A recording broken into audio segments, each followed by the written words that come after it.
Hi, today I'm going to read Horrid Henry's Nits, and this is for Weatherman Oliver. Thanks for the updates. Scratch, scratch, scratch. Dad scratched his head. Stop scratching, please, said Mum. We're eating dinner. Mum scratched her head. Stop scratching, please, said Dad. We're eating dinner. Henry scratched his head. Stop scratching, Henry, said Mum and Dad. Uh-oh, said Mum. She put down her fork and frowned at Henry. Henry, do you have nits again? Of course not, said Henry. Come over to the sink, Henry, said Mum. Why? Said Henry. I need to check your head. Henry dragged his feet over to her as slowly as possible. It's not fair, he thought. It wasn't his fault Nits loved him. Henry's head was a gathering place for nits far and wide. They probably held nit parties there, and foreign nits visited him on their holidays. Mum dragged the nit comb across Henry's head. She made a face and groaned. You're crawling with nits, Henry, said Mum. Ooh, let's see, said Henry. He always liked counting how many nits he had. 1, 2, 3, 45, 46, 47, he counted, dropping them onto a paper towel. It's not polite to count nits, said his younger brother, Perfect Peter, wiping his mouth with his spotless napkin. Is it, Mum? It certainly isn't, said Mum. Dad dragged the nit comb across his head and made a face. Oh, said Dad. Mum dragged the nit comb through her hair. Bleh, said Mum. Mum combed Perfect Peter's hair. Then she did it again and again and again. No nits, Peter, said Mum, smiling. As usual. Well done, darling. Perfect Peter smiled modestly. It's because I wash and comb my hair every night, said Peter. Henry scowled. True, his hair was filthy, but then... Nits love clean hair, said Henry. No, they don't, said Peter. I've never had nits. We'll see about that, thought Henry. When no one was looking, he picked a few nits off the paper towel. Then he wandered over to Peter and casually fingered a lock of his hair. Leap! Scratch, scratch. Mum, squealed Peter. Henry's pulling my hair. Stop it, Henry, said Dad. I wasn't pulling his hair, said Henry indignantly. I just wanted to see how clean it was, and it is so lovely and clean, added Henry sweetly. I wish my hair was as clean as Peter's. Peter beamed. It wasn't often that Henry said anything nice to him. Right, said Mum grimly. Everyone upstairs. It's shampoo time. No, shrieked Horrid Henry. No shampoo. He hated the stinky, smelly, horrible shampoo much more than he hated having nits. Only today his teacher, Miss Battleaxe, had sent home a nit letter. Beware! Nits, nits, nits, nits, nits have been seen in school. Get rid of them! Wash your hair with supersonic nit-blasting shampoo, please, or else. Naturally, Henry had crumpled up the letter and thrown it away. He was never ever going to have pongy nit shampoo on his head again. What rotten luck Mum had spotted him scratching. It's the only way to get rid of nits, said Dad. But it never works, screamed Henry, and he ran for the door.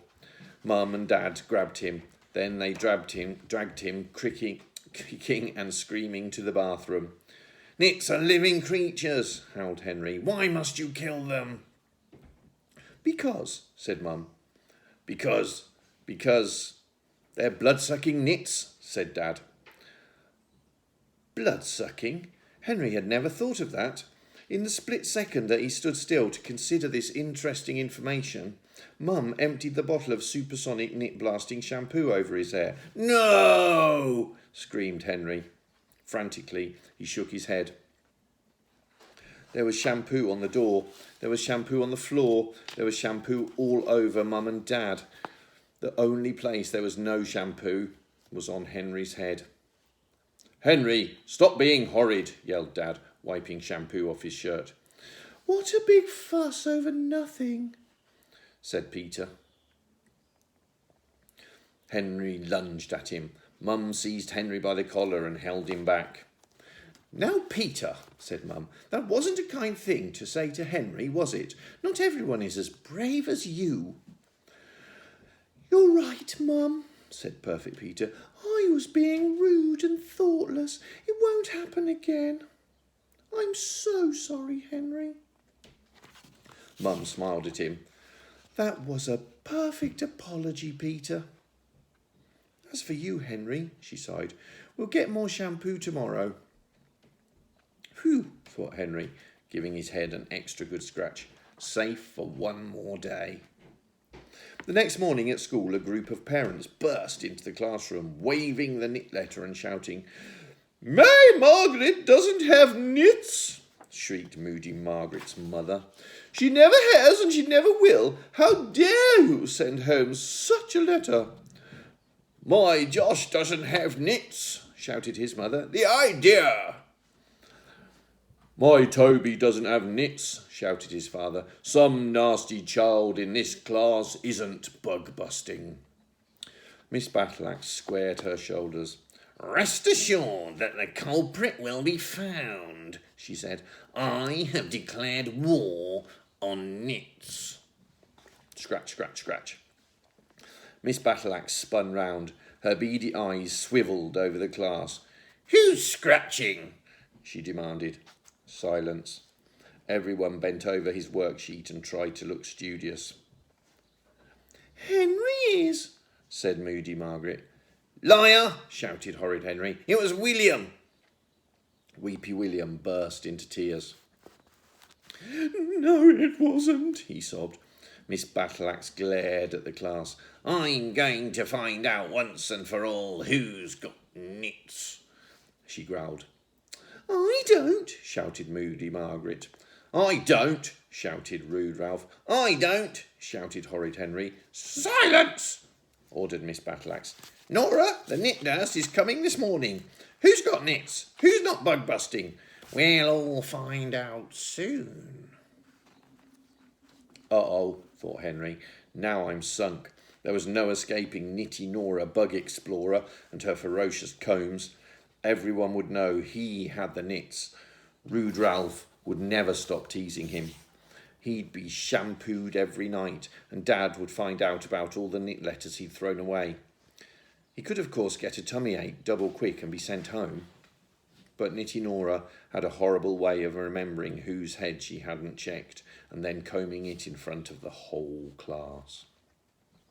He could run screaming out of the door saying he'd caught mad cow disease, but somehow he didn't think Miss Battleaxe would believe him. There was no way out. This time he was well and truly stuck. Unless...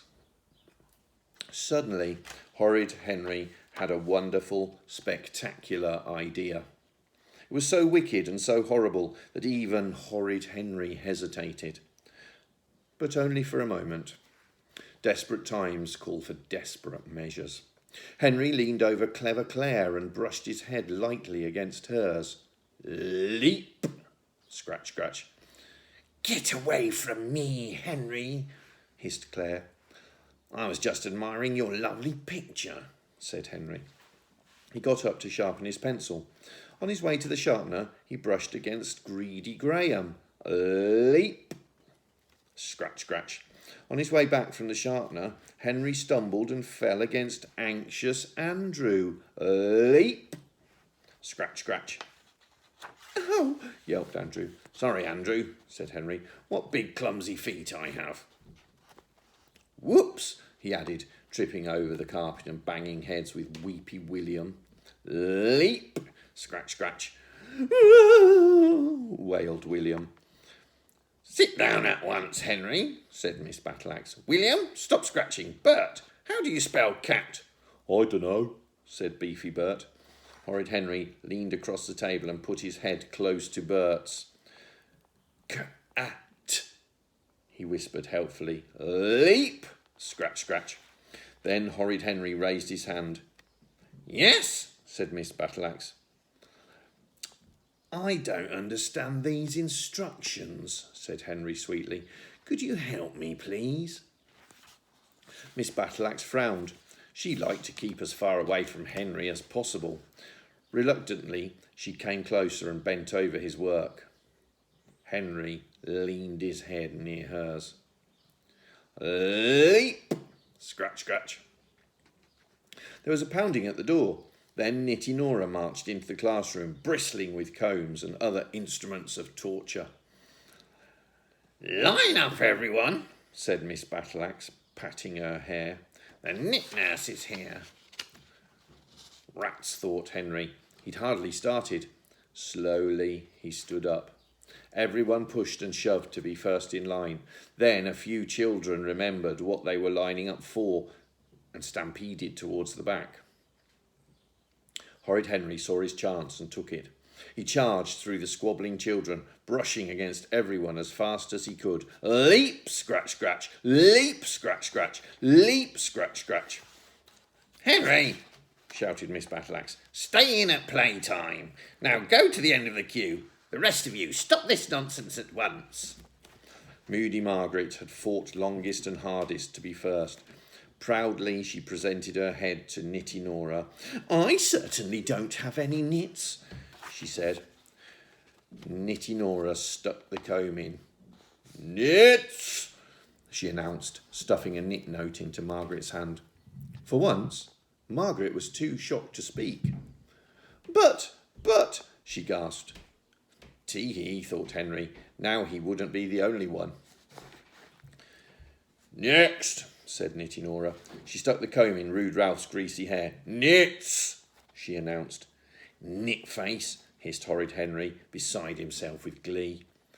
Nits, said Nitty Nora, poking her comb into Lazy Linda's mop. Nits, said Nitty Nora, prodding Greedy Graham's frizzy hair.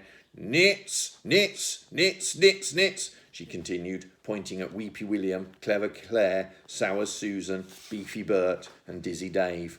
Then Nitty Nora beckoned to Miss Battleaxe. Teachers too, she ordered. Miss Battleaxe's jaw dropped. I have been teaching for 25 years and I have never had knits, she said. Don't waste your time checking me. Nitty Nora ignored her protests and stuck in the comb. She said, and whispered in Miss Battleaxe's ear. No, howled Miss Battleaxe. No! Then she joined the line of weeping, wailing children, clutching their knit notes. At last it was Henry's turn. Nitty Nora stuck her comb into Henry's tangled hair and dragged it along his scalp. She combed again, and again, and again. No knits, said Nitty Nora. Keep up the good work, young man. I sure will, said Henry. Horrid Henry skipped home, waving his certificate. Look, Peter, crowed Henry, I'm knit-free. Perfect Peter burst into tears. I'm not, he wailed. Hard luck, said Horrid Henry. Hope you enjoyed that one. Remember, it's not your fault if you catch nits. They just happen. Stay safe.